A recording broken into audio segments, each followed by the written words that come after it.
a Cold War spy drama that made headlines around the world with a focus on a native of our region. Yeah, Francis Gary Powers grew up in our area, so I visited the Wise County Airport to check out a little display about his life.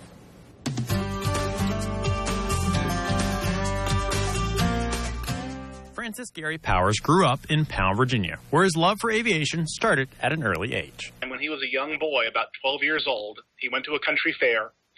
There was a barnstormer. He comes down, lands, and basically says, "I left my heart up there." From there, Powers would join the United States Air Force, where he would fly F-84s and later the U-2 spy plane for the CIA, which he was flying on May 1st, 1960. He's 4 hours into his mission.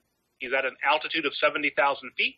He gets shot down by a near miss of a Soviet SA-2 missile that explodes near enough to the tail section to cause structural failure. Forced to parachute into Soviet territory, Powers would be picked up by the Soviets, convicted of espionage, and sentenced to 10 years. He would be released in 1962 as part of a prisoner exchange. Today, the terminal at the Wise Airport, now known as the Francis Gary Powers Terminal Building, honors Powers and continues to tell his story thanks to the support of Powers' family and the airport manager, Jared Powers.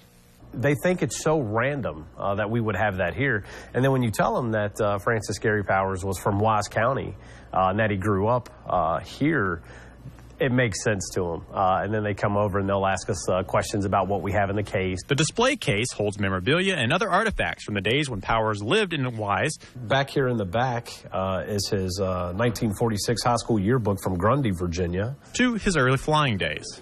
Jared has plans to expand the display in the future. I would love a flight suit. You know, that's a big part of the U-2 experience when you see that big, yellow, fluffy suit. If we can't get that, we would like to have, you know, some more models of the U-2.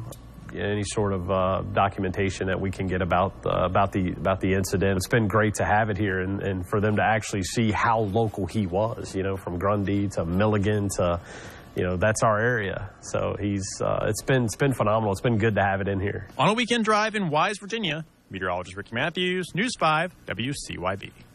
Of course, Francis Powers died in a helicopter crash in 1977. He was actually flying a news helicopter for KNBC in L.A. when the chopper crashed after running out of fuel. In June 2012, he was posthumously awarded the Silver Star for, quote, demonstrating exceptional loyalty while enduring harsh interrogation. Really interesting. Thanks, Ricky.